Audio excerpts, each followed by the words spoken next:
Okay, this video is primarily for my own students, but I'm happy to share it with other people for any assistance it may be giving you. It's so important as cellists that we are flexible. And of course, that's a life skill also. It's important to be flexible in life, not stiff and rigid. Man, is it ever important with our right hand. So a lot of times I see, people new to the cello are just grabbing the bow so tightly. Maybe they don't want to let it drop. Maybe just feel like, I gotta hold it tight. Make sure I have a good hold on it. This is really counterproductive when our fingers are spread apart and stiff. It locks up not only the fingers in the hand, but the wrist and the elbow, and we end up playing often in scratchy arcs, or then pressing down using short strokes to compensate for the limitations of this way of playing. So, to create more flexibility in your playing, start this way. Take the stick of the bow with your left hand so that you can experiment with your right hand and the way it's interacting with the bow, not trying to hold the bow at the same time. So let me say this again.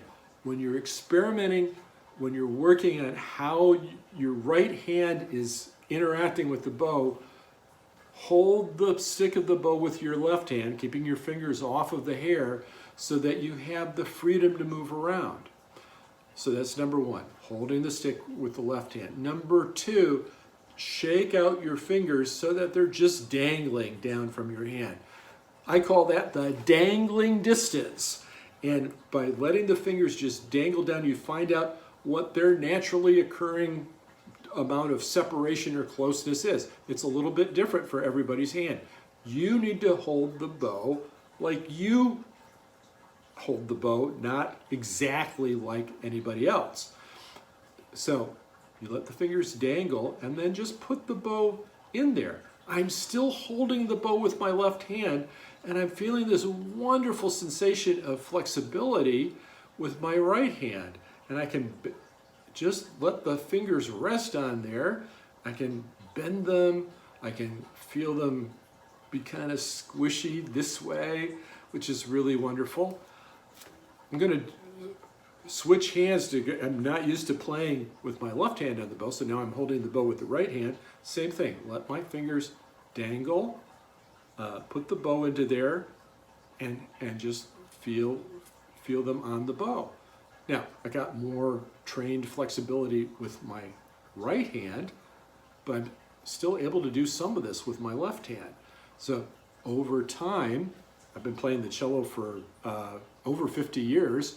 I've developed some flexibility and some skills that take time to develop. But you still have this kind of flexibility here, even if you're not experienced with it.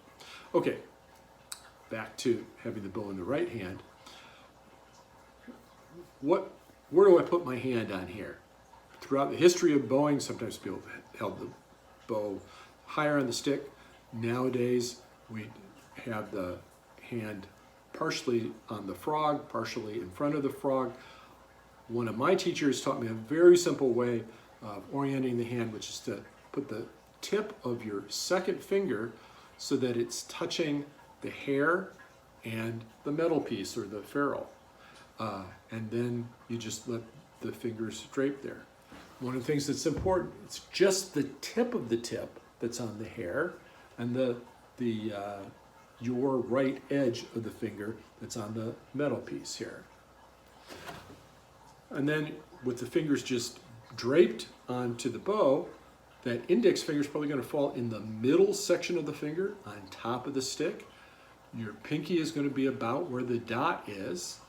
And then underneath the stick, and we'll talk more about this in another video, your thumb, it's going to work really well if your thumb is flexed out a little bit or bent so that you have the ability to be flexible with the thumb also. And you've got just the front edge of your thumb underneath the stick and just in front of the frog. If you're doing that, You don't want it poking through, but you want to have enough there so that you can kind of tug on the bow back and forth this way.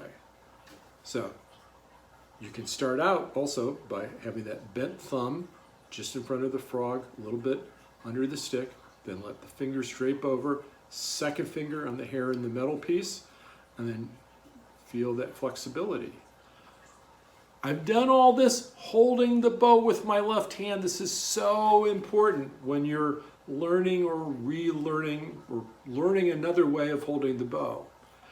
Then you're going to take the bow, not take the bow away, but take your left hand away, and you'll find that you now have a really nice kind of balance with 2 fingers in front of your thumb, 2 fingers behind your thumb, 2 fingers on the frog, 2 fingers in front of the frog, and you'll be able to do your windshield wiper things. Very nice. You can do that rotating just your forearm or rotating all the way from your shoulder and feeling the difference.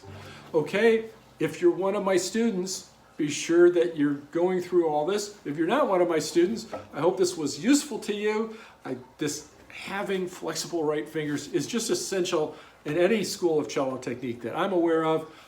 If you're watching this on social media and you've got questions, or you're another professional cellist, cello teacher, and you've got a different point of view, love to hear from you. Post a video, put it in the comments, and I'll see you next time.